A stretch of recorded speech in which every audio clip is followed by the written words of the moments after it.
ముందు ఉన్నటువంటి పెద్దలు, మిత్రులు, ఈ గ్రామ ప్రజలు మీ అందరికీ పేరు పేరున జైభీం తెలియజేస్తున్నాం. ఈ గ్రామానికి వచ్చిన కొద్ది సమయంలోనే మీ గ్రామానికి సంబంధించిన చరిత్ర ఏమిటి అని చూసినప్పుడు కనీసం 70-80 ఏళ్ల చరిత్ర ఉన్నటువంటి గ్రామం, ఇక్కడ కమ్యూనిస్టు పార్టీ ఉన్న గ్రామం, దానితో పాటు ఈ గ్రామ చరిత్ర చూసినప్పుడు బహుశా ఇప్పుడున్నటువంటి పిల్లలకి ఎంత చరిత్ర తెలుసు నాకు తెలియదు, కానీ మీ ఊరు పేరు 70-80 సంవత్సరాల కిందట తెలంగాణ చరిత్ర పుస్తకాల్లో ఉంది. మీరెవరైనా చూసుకోవచ్చు. ఉచ్చలపల్లి సుందరయ్య రాసిన తెలంగాణ సాయుధ పోరాటం అనుభవాలు జ్ఞాపకాలను ఒక పుస్తకం ఉంటుంది. చదువుకునే పిల్లలు మీరందరూ ఈ పుస్తకం చదవాలి. ఆ పుస్తకంలో మీ ఊరు పేరు ఉంది. అదేవిధంగా దేవులపల్లి వెంకటేశ్వరరావు గారు తెలంగాణ రైతాంగ సాయుధ పోరాటం అని 2 పుస్తకాలు రాశాడు. ఆ 2 పుస్తకాల్లో మీ ఊరు పేరు ఉంది. మీ ఊరు పేరుతో పాటు ఈ పక్కన ఉన్నటువంటి మునగాల అనే ఒక సంస్థానం పేరుంది. అంతటి చరిత్ర కలిగిన ఈ గ్రామంలోకి నేను రావటం, ఇది నాకు చరిత్ర ఇచ్చిన ఒక గొప్ప అవకాశం. ఇక్కడ ఈ గ్రామానికి రావటానికి 2 కారణాలు. ఒక కారణం మీ గ్రామానికి ఉండే గొప్ప చరిత్ర, 2వ కారణం రామయ్య ఇక్కడికి నన్ను ఆహ్వానించటం. అలాంటి చరిత్ర కలిగిన గ్రామంలో మీరు ఇంతకుముందు చూశారు, అంబేద్కర్ సంఘం కమిటీ సభ్యుల్ని వేదిక మీదకి రావాలని పిలిచినప్పుడు వచ్చారు పిల్లలు. నేను అనుకున్నా ఈ చిన్న పిల్లలు ఎందుకు వేదిక మీదకి వచ్చారు అనుకున్నాను. కానీ మీ గ్రామం గొప్పతనం ఏమిటంటే 50 ఏళ్ళు, 60 ఏళ్ళు, 70 ఏళ్ళు కమిటీ సభ్యులు కాకుండా 18 ఏళ్ళు, 20 ఏళ్ళ లోపుగా ఉన్నటువంటి వాళ్ళని కమిటీ సభ్యులుగా ఎన్నిక చేసుకున్నందుకు మొట్టమొదటి మీ గ్రామం అంబేద్కర్ సంఘానికి అభినందనలు తెలియజేస్తున్నాం. ఎందుకంటే ఈ సభ్యులే రేపు భవిష్యత్తులో ఈ గ్రామానికే కాదు మొత్తం తెలంగాణ ప్రాంతానికి ఆదర్శంగా ఉండాలి. ఇప్పుడు ఎదుగుతున్న పిల్లలు ఏపూరి సోమన్న చెప్పాడు కదా, చదవాలిరా కొడుక చదవాలిరా, ఓ చంద్రమా చదవాలి. చంద్రమ అంటే ఎవరో కాదు, ఆయన కొడుకు చంద్రం. ఆ చంద్రాన్ని దృష్టిలో పెట్టుకొని మన బిడ్డలందరూ చదవాలని పాట రాశాడు ఆయన.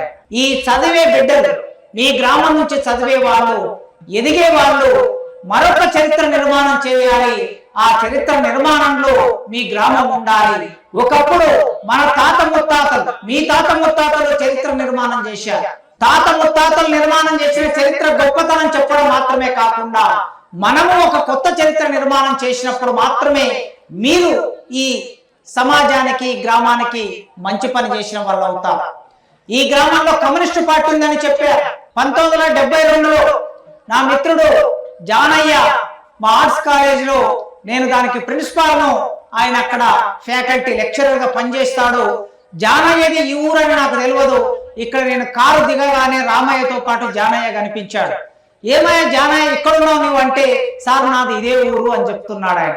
నేను ఈ ఊరికి ఇంతకుముందు కూడా వచ్చాను, ఒక 3 సంవత్సరాల కిందట. 3 సంవత్సరాల కిందట ఎవరింటికి వచ్చానో నాకు సరిగ్గా గుర్తులేదు. ఒక చిన్న వేదిక వేసి అక్కడ మూఢనమ్మకాలకు వ్యతిరేకంగా ఒక సభ పెట్టారు. ఆ సభలో పాల్గొనడం కోసం రాత్రిపూట వచ్చారు. మళ్ళీ ఇప్పుడు 2వసారి వచ్చారు. మామిడి ఎల్లయ్య ఆ కార్యక్రమాన్ని పెట్టేటప్పుడు ఆ కార్యక్రమానికి వచ్చాను నేను, బైరి నరేష్ ఇద్దరు. సో ఇప్పుడు 2వసారి వచ్చారు. జానయ్య ఇక్కడ కనిపించినప్పుడు అనిపించింది, ఇంతమంది గ్రామంలో పుట్టి పెరిగిన వాళ్ళు, బాగా చదువుకున్న వాళ్ళు, గొప్పవాళ్ళు. జానయ్య చెప్తూ ఉన్నాడు, 1972లో గ్రామ పంచాయతీ చట్టం అనేది వచ్చింది. గ్రామ పంచాయతీ చట్టం రాకముందు గ్రామంలో సర్పంచులు ఎవరు ఉండేవాళ్ళంటే దొరలు మాత్రమే సర్పంచులుగా ఉండేవాళ్ళు. పై కులాల వాళ్ళు మాత్రమే సర్పంచులుగా ఉండేవాళ్ళు. రిజర్వేషన్ ఉండేది కాదు. ఎస్సీలు, ఎస్టీలు, బీసీలు సర్పంచులు ఉండేవాళ్ళు కాదు. అంబేద్కర్ రాసిన రాజ్యాంగం అమలయ్యేది కాదు. 1972 గ్రామ పంచాయతీ చట్టం వచ్చిన తర్వాత అప్పటి నుంచి గ్రామాల స్వరూపం మారిపోయింది. గ్రామ పంచాయతీ చట్టం వచ్చినప్పటి నుంచి ఈ ఊరిలో సిపిఎం పార్టీ మాత్రమే గ్రామ సర్పంచ్గా గెలుస్తున్నారని చెప్పాడు ఆయన. అంటే కమ్యూనిస్టు పార్టీ. మునగాల పరగానం అనేది కమ్యూనిస్టు పార్టీ చరిత్ర. నారాయణ గూడెం అనేది కమ్యూనిస్టు పార్టీ చరిత్ర. ఎవరి కమ్యూనిస్టులు ఎందుకోసం పనిచేస్తారు? కమ్యూనిస్టులు ఎవరి కోసం పనిచేస్తారంటే ఈ ప్రపంచంలో, ఈ దేశంలో, ఈ రాష్ట్రంలో, ఈ ఊరిలో, ఈ జిల్లాలో కమ్యూనిస్టులు పేదవాళ్ళ కోసం పనిచేసే చరిత్ర ఈ ప్రపంచంలో కమ్యూనిస్టుల కోసం ఉన్నది. ఈ పేదవాళ్ళు ఎవరు? భూమిని నమ్ముకొని బతికేవాళ్ళు. భూమిని నమ్ముకొని బతుకుతూ ఆ భూమిలో విత్తనాన్ని నాటి ఆ విత్తనాన్ని తమ పిల్లల్లాగా సంటి పిల్లల్లాగా సాదుకొని పంటని కాపలగాసి ఆ పంటని కోసిన తర్వాత ఆ పంట నుంచి వచ్చిన గింజలని తమకు దక్కకుండా ఆ గింజలని మరెవరో దోచుకొని వెళ్తూ ఉంటే ఈ గింజలు రైతులవి, ఈ గింజలు కూలీలవని నినాదం ఇచ్చి పోరాటం చేసి ప్రాణత్యాగం చేసిన చరిత్ర ఈ దేశంలో కమ్యూనిస్టులకు ఉన్నది. ఆ కమ్యూనిస్టులే ఇక్కడ ఈ ప్రాంతానికి వచ్చినప్పుడు ఈ ప్రాంతాన్ని 80 ఏళ్ల కిందట నైజాం పరిపాలిస్తూ ఉండేవాడు. మీర్ ఉస్మాన్ అలీ ఖాన్ అనే ఒక పెద్ద దొర నైజాం హైదరాబాద్ లో ఉండి మనలందరినీ పరిపాలిస్తూ ఉండేవాడు. ఆ 80 ఏళ్ల కిందట మీరందరూ ఎక్కడున్నారు? మీ ఊరు ఎక్కడుందంటే మీ ఊరు ఆంధ్రలో ఉన్నది, తెలంగాణలో లేదు. కానీ ఈ ప్రాంతానికి పుచ్చలపల్లి సుందరయ్య గారు, చంద్ర రాజేశ్వరరావు గారు, దేవులపల్లి వెంకటేశ్వరరావు గారు వీళ్ళందరూ ఈ ప్రాంతానికి వచ్చారు.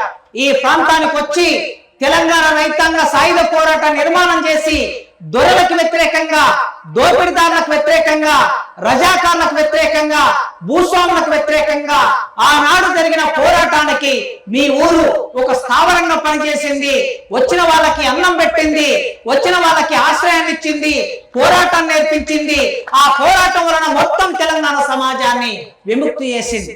మీరు విని ఉంటారు, ఇప్పుడు ఈ తరం వాళ్ళకి తెలియదు, ఈ పిల్లలకి తెలియదు. ఈ నల్గొండ జిల్లాలో సుద్దాల హనుమంతుడు ఒక గొప్ప కవి పుట్టాడు. ఈ ప్రాంతంలో పుట్టి పెరిగి ఈ ప్రాంతంలో ఉన్న వెట్టి చాకరికి వ్యతిరేకంగా పాటలు రాసి చైతన్యం చేశాడు. పల్లెటూరి పిల్లగాడ పసలగాసే మొనగాడ, పాలు మరిచి ఎన్నాళ్ళయ్యిందో ఓ పాలబుగ్గల జీతగాడ, కొలువు కుదిరి ఎన్నాళ్ళయ్యిందో ఓ పాలబుగ్గల జీతగాడని ఆ వెట్టి చాకరికి వ్యతిరేకంగా పాటలు రాసి ఆనాటి పిల్లలని పెద్దలని చైతన్యం చేసి పోరాటంలోకి తీసుకొచ్చాడు. ఒక సుద్దాల హనుమంతు. బండి యాదగిరి కూడా ఇదే నల్గొండ జిల్లాలో పుట్టాడు. బండి యాదగిరి రాసిన పాట చాలా మందికి తెలుసు, కానీ బండి యాదగిరి గొప్ప కవి కాదు, గొప్పగా చదువుకున్నవాడు కాదు, కానీ ఆయన జీవితం నుంచి పాటను రాశాడు. ఆ పాట దొరని దృష్టిలో పెట్టుకొని పాటను రాశాడు. అది నైజాం వ్యతిరేకంగా పాట మారిపోయింది. నైజాం సర్కరోడా నా జీల నుంచి నోడా, ఎవ బాధ వ్యక్తివి కొడక నైజాం సర్కరోడా, నీ గోరి గట్టం కొడక నైజాం సర్కరోడా, చుట్టుముట్టు సూర్యపేట నట నడమ నల్లగొండ ఆవాల హైదరాబాదు గోల్కొండ కిల్ల కింద నీ గోరి గట్టం కొడక నైజాం సర్కరోడని పాట రాసి ఈ ప్రజల్ని ఏకం చేసిన చరిత్ర మీ ఊరుకున్నది, ఈ మునగాలకున్నది, ఈ చుట్టుపక్కల గ్రామాలన్నిటికీ ఉన్నది. ఆనాడు భూస్వాములంటే 2 ఎకరాలు 10 ఎకరాలు 20 ఎకరాలు కాదు. భూస్వాములంటే సూర్యాపేట ప్రాంతాన్ని ఆధారం చేసుకొని ఒక 40,000 ఎకరాల భూమి కలిగినటువంటి చెన్నారెడ్డి అని ఒక భూస్వామి. అటు పోతే జనగామ, అక్కడ ఉన్నటువంటి ఒక పెద్ద భూస్వామి రామచంద్రారెడ్డి అనే భూస్వామి కడివెండి అనే ప్రాంతంలో ఇల్లు కట్టుకొని పెద్ద గడి పెట్టుకొని ఆయన ఒక 50,000 ఎకరాలకి భూస్వామి. ఈ 50,000 ఎకరాల్లో 40,000 ఎకరాల్లో 30,000 ఎకరాల్లో వ్యవసాయం ఎవరు చేయాలి?